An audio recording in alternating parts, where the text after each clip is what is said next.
So basically, the way it starts, and one of the great things about the model that drew me to it is the folks that are actually working the back end of the Cyber Helpline are trained either IT or cyber professionals. So these aren't just volunteers reading from a script.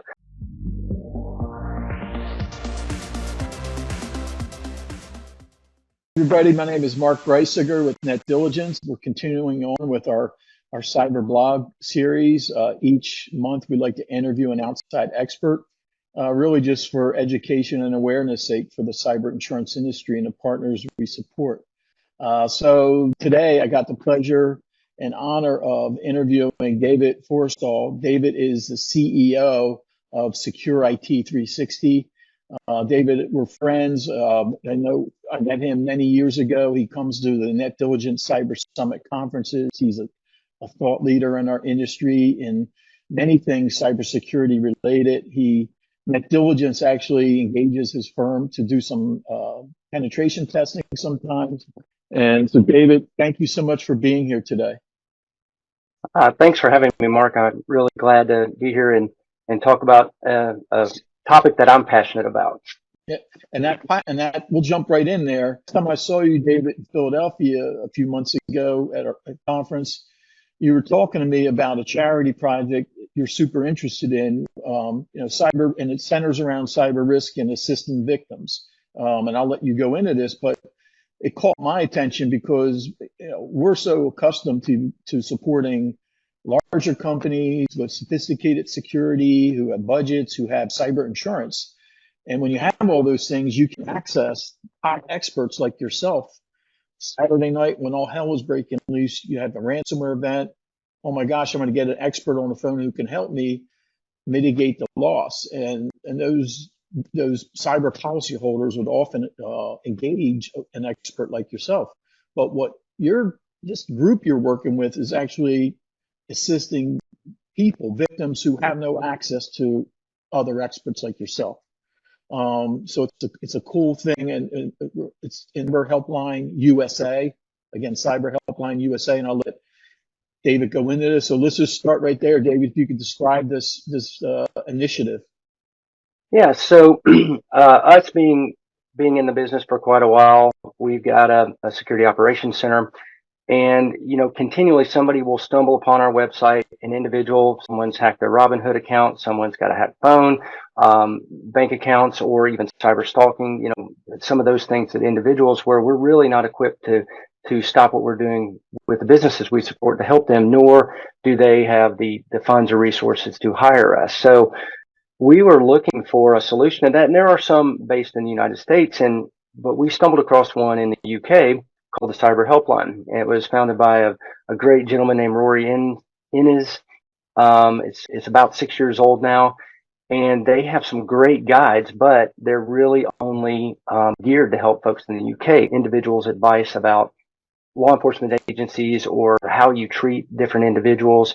It's just a little bit different in the UK than it is the US. So basically what happened is once I met them, I said, look, we've got some organizations, but I really like the model, which we'll get into in a minute. And I really think this is something that we really need in the U.S. And Rory told me, he said, yeah, we get thousands of hits a month from the U.S. where they're reading our guides. They'll hit our chat bot and we have to turn them away. And so this happened a couple years back. And I said, well, what would it take to take a working model that's already got a track record of success and get over here to the U.S. and see if we can expand it to helping victims in the U.S.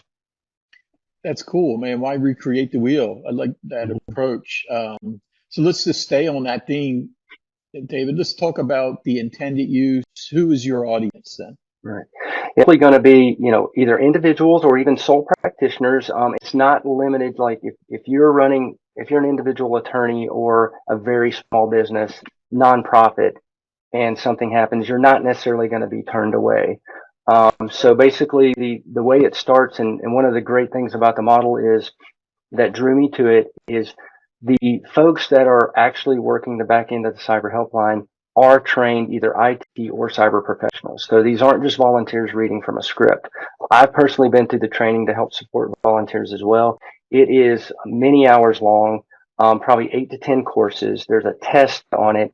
And another thing that's really interesting about it is, when a victim has something like this happen, they feel violated. It's very emotional. It's a tough situation for them.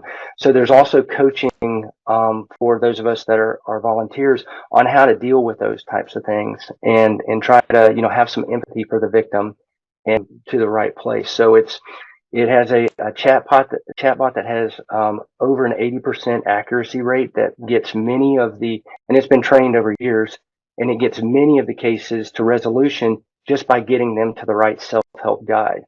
However, if they go through the guide and they just still feel like, I really need an individual help me, I don't know what this guide says, or I'm not familiar with these things, then they'll get paired up with a volunteer, and the volunteer will take the case and work it one-on-one with the victim at absolutely no charge to them. And the funding is all supported through other nonprofit, some corporate donations, and then other funding efforts. Yeah. David, how can the Cyber Helpline actually help the victims, who are experiencing a cyber attack? Right. Yeah. So one of the things that we do is, first of all, try to properly diagnose what exactly is going on, especially if you've got an individual that may not have IT experience. They're going to things, I think they're watching me on my TV, or, every move I make. So we try to filter through and get down to some facts. Now, we don't log on to anybody's device. We don't configure things. What we do is try to be that voice of reason to lead them to the most likely cause of this and give them the best practices for securing things. For example, so it looks like you've had a financial loss.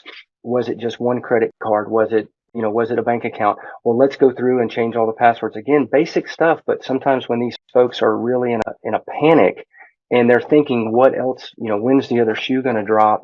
What else bad could be happening? We kind of walk them through a systematic way for them to figure out how to get back whole. Cool. Are there any new developments related to the Cyber Helpline USA these days, David?